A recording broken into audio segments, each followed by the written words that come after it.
Parents of Reddit, what is something your child has said to you that actually hurt your feelings? I don't remember saying this, but when I was about 18, I offhandedly mentioned to my dad that I didn't recall ever hearing him sing. His response was, well, when you were in preschool, I was singing you to sleep, and you sat up and told me to go get mommy because she can actually sing. I'll let her do it after that. I still haven't heard more than an occasional hum from him. / I had a blood pressure spike and my wife had to drive me and our 2 kids to the ER. My 6-year-old son said on the way out the door, well, if dad dies, it's okay. We've still got mom. Of course he doesn't understand death or emergency rooms, but I bet Santa is going to be much better to his big sister come Christmas. I'm the child. When I was around 4 years old, my mom and her sister decided to take their kids, me and 4-year-old cousin, to the fair. We were running towards a fair ride, and it had a sign saying no pregnant woman permitted. I turned to cousin and said, they won't let my mom on the ride, they're going to think she's pregnant. My mom was right behind, and I could see on her face how much that hurt. Later at home she cried and cried for hours. Many years later, when I was 16, my mom and I were in a huge argument. My mom was yelling at me for the usual teen stuff, bad grades, dirty room, etc. She kept saying, when I was your age, my mom never had to tell me to clean my room /study /etc. I was getting tired of the comparison, so when she said, when I was your age, again I interrupted her and yelled, why do you try to compare yourself to me like I should aspire to be like you? You were pregnant and not even in school at my age. I don't want to be anything like you. I knew immediately I'd fucked up bad. She was so stunned she just stared at me with this hurt look on her face and then quietly walked to her room. I was so angry that I didn't care at first, but 2 hours later I walked by her room and saw she was still crying, and finally my stupid teenage brain allowed itself to feel sympathy and regret. I apologized to her and we hugged, but damn man, I think about it every once in a while and feel sad and regretful all over again. Luckily I doubt my mom even thinks about it anymore, and we are best friends now. I treat her like a queen these days, mostly to make up for all the times I treated her like dirt. My mom and sister were fighting one time and my sister brought up the fact that my mom dropped out of high school. She didn't have a very good upbringing and had to start working as a teenager to support herself. I remember her referring to my mom as Mrs. 9th grade education, and my 16-year-old sister telling her, God, even I have more education than you. I swear I could feel my mom's hurt through the air. She didn't say to me, but I overheard her talking to her friends about me. She and her friends were having a sleepover, and they were talking about dieting. I was at the door eavesdropping, so already I was in the wrong. Anyway, my daughter tells her friends, diets don't work. My mom is always on one of those things, and she's still fat. Her friends fell out laughing. I was so stunned and hurt by it that I just slithered away in shame. I'm the kid, son specifically, and I fucked up. I love my dad with all my heart, but he and I don't always communicate well. We just aren't on a good wavelength. My brother, however, doesn't even attempt to communicate with my parents. My parents love my brother and I more than my brother and I will probably ever understand. Anyways, my brother is not the ideal son by many, and certainly my parents' standards. They don't love him any less and still try their hardest to be in his life, to shower him with love, and even his 2 daughters. But he shuts them out. It all sort of started with my brother just resenting my parents for some reason. He also just had a bad self-image and this has led him down the wrong path many times. It's always made my family sad to see him slip up, because he just doesn't value himself like he should. So I guess, long story aside, my dad and I were in a car together talking, and well, I didn't mean to, but at some point I said I thought my dad being harsh on my brother as a kid was what made him turn out the way he did. He didn't cry on the spot, but what happened was much worse and more soul-crushing. My mom called me later when I went back to college. She told me he was up all night and the night following he had been crying for days straight, blaming himself for his son that he loved so much. He was racked with guilt and shame. I've never felt so bad. I love you, Dad. I really didn't mean it that way. It wasn't ever even close to your fault. You can't blame yourself, and I hope you don't. I'm sorry, and your oldest son is getting better now as well as his daughters. I'll never forget feeling like the worst scum in the universe. It's somehow worse knowing my dad forgives me, because I know it's only a sign of how greatly he loves me and my older brother. Not me, but I was there. My daughter's dad and I are no longer together. We all got together for lunch. She was 3 at the time. She told him she didn't want him to be there. He asked why. She said, "Because I don't love you." Witnessed heartbreak on an epic level.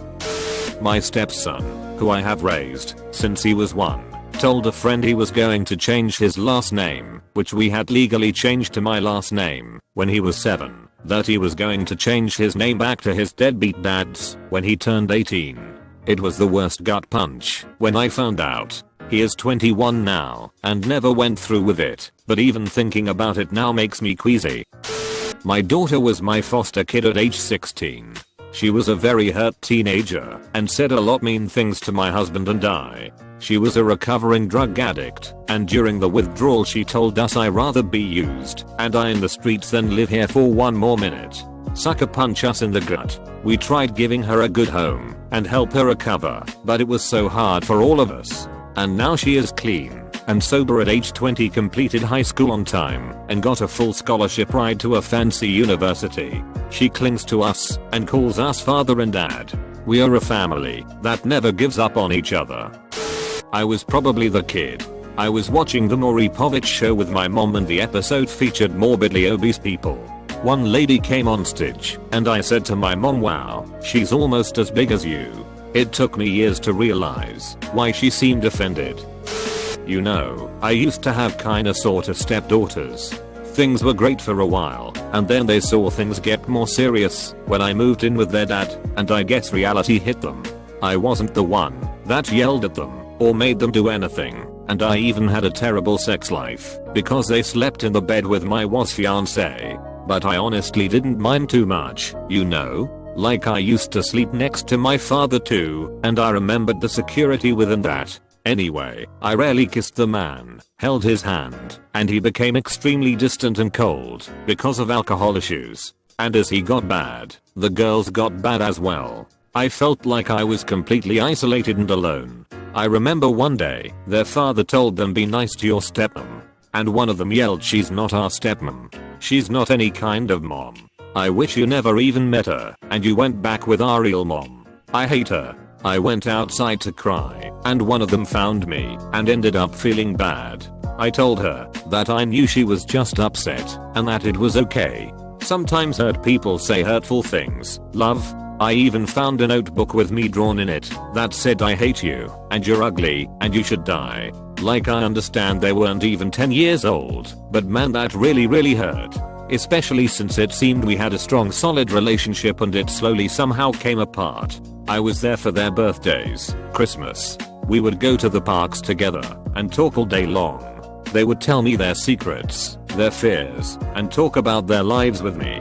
They used to tell me they were happy I was in their lives. I still don't understand what went wrong. I really tried my best to be the cool stepmom. I think the moment they saw me standing next to their father, holding his hand at a party, they snapped. Their mom was in prison for a meth lab. They got a couple calls from her here and there and seemed really happy to talk to her. At one point, they even ran across the house with the cell phone saying, "Daddy, talk to mommy." But why? Because daddy, you need to talk to her. Since me and my ex broke up a long time ago, they seem to slowly come back. Since I'm the mother of their younger sister, and the last time I saw them, we literally just hugged each other for a very long time and wept. I miss them, but step parenting is really hard. Not just hard on me, but hard on those kids too, I think. And I don't know if I can go back to that relationship, because I realized just how bad it hurt to be rejected by kids you really love and care about. I think they were just hurt and missed their mom. I really wanted to be a mom figure, but I don't know if I was strong enough to handle what was thrown at me, especially since my ex was no emotional support at all. I really did become jealous of their biological mom, because I wanted to be accepted so bad. I wanted them to see me as that person. I realized I was never going to be that kind of person though, even if I tried my best. I spent a lot of time alone in our garage, hugging one of the girls' teddy bear and crying into him. He was all I had that felt like home. I was really broken in that time period of my life. I was 23 when I had my oldest, who is now 13. I have a 2-year diploma, make 60k a year, but I absolutely love my job. My son said to me the other week, "Mom, if you didn't have me, would you be successful?" Although it wasn't intended to be hurtful, I have to say, that was the most hurtful thing I've ever heard in my life.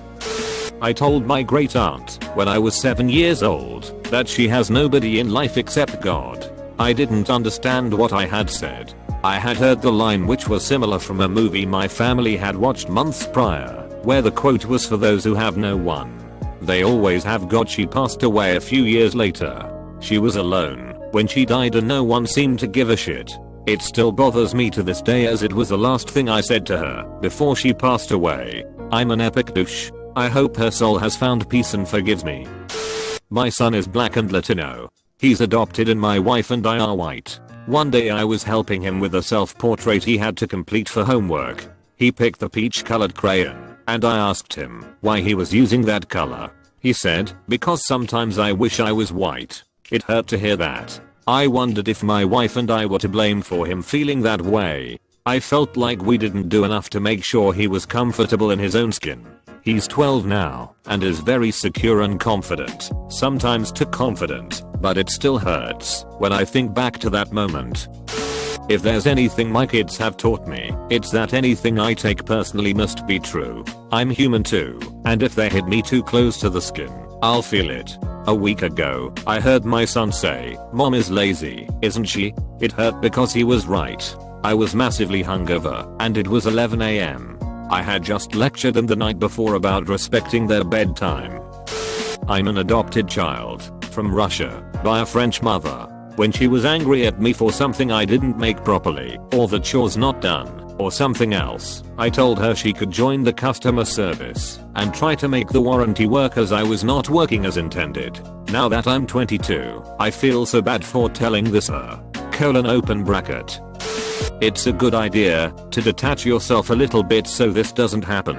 Not so much that you become oblivious and insensitive, obviously, but they are children, brand new, uneducated people, self-centered and emotionally driven, impulsive. On that note, I put my son in timeout for some out of control behavior. My mom burst into the room and started yelling at me, threatening to call the police, and in the midst of the argument my son told me he didn't love me. The rage I felt towards my mother was basically keeping the door open wide enough to let that comment in. It was a spicy moment. For reasons I cannot possibly fathom, my dad really liked to tell the story of when he stopped beating me. He was hitting me, and I looked at him and said, "You hurt me," and it was like I had kneed him in the groin, he would say. From that day forward he stopped spanking me and instead talked out the transgressions. Thing is, I remember the last time he beat me. I remember getting thrown through the doorway into the house. I remember several fists landing across my body. Then I remember waking up hours later with bruises across my entire body. I also remember him still hitting me after this tale of love he enjoyed telling. My nephew said this: "As a fat guy, I ate a lot when I was a kid and it really lowered my self-esteem. I begin to notice how much my nephew was eating. Even my brother, his dad, said he could finish a whole pizza by himself. He's 5Y. Oh, that really worried me. One day he had a family-sized Dorito bag and was just eating it himself. I told him to give me the bag because he was going to become big. He then said, "Well, you're fat too," and that ** he heard. I'm just trying to look out for him and don't want him to walk in the same path as me. I'm still pretty fat though. My boy's not even 2, so at this point he has no idea. But he had woken up and was talking to himself in the room next door. I usually leave him alone while he is happy. He started getting a bit noisy, and when called mommy or daddy I went in to get him. I opened the door, morning champ. Little bugger saw me, dropped his head to his chest and started crying. Apparently he wanted mummy. I might have laughed it off, but that has been filed away in the wait till you are a little bit older, you little shit basket. I was around 7. Our country was in plane crisis. My dad's job had just closed, and he was desperately looking for a job. Worth to mention, I used to see him for 2 hours a day because he worked into jobs. so he saw the bright side to the situation and spent a lot of time with me. One day I was looking some cool and expensive 2006 stuff with him, and I said, why can't we afford that? And he said something like, we are going through hard times since I don't have a job, and why aren't you looking for one? It fucks me up. If I had a time machine I would go to that moment and punch that greedy, shitty, asshole motherfucker out of my 7 yomi. I sometimes remember this when he's near and just hug him. I'm not a parent, but an aunt. I'm also a disabled vet diagnosed with arthritis in my knees and ankles. The summer I learned about my niece having it, my niece made fun of me for having trouble getting up after sitting on the floor. Worse still, my sister high-fived the little monster. Well, I don't have any kids, but I remember when my mom had this hippie-looking peasant top. She was really happy with how she looked in it, and I think I was jealous, or maybe I just wanted to kill her happiness, I dunno. I told her, you shouldn't wear that at your age, it's too young looking. She felt so bad, and I think she actually gave the shirt away to a younger relative. God, I was a shithead. I'm so glad we are still talking. I was number 5 of 7 kids, so I was going to be an invested parent. I wasn't a helicopter, but I was attentive. I didn't want him to feel ignored or unloved like I did. Coming back from a shopping trip, he was 4 years old. He disobeyed me, so I told him only 2 books before bed, not 3. He replied, no. He yelled, fine then. I'm not your friend anymore. I was 38 years old and almost cried. I yelled back at him, you take that back. Don't you ever say you're not my friend. Yeah, I know. Hard to tell who the parent was. He turned 20 in June and I can't tell you what I'd give to turn back the clock and hold that sweet little caramel baby again.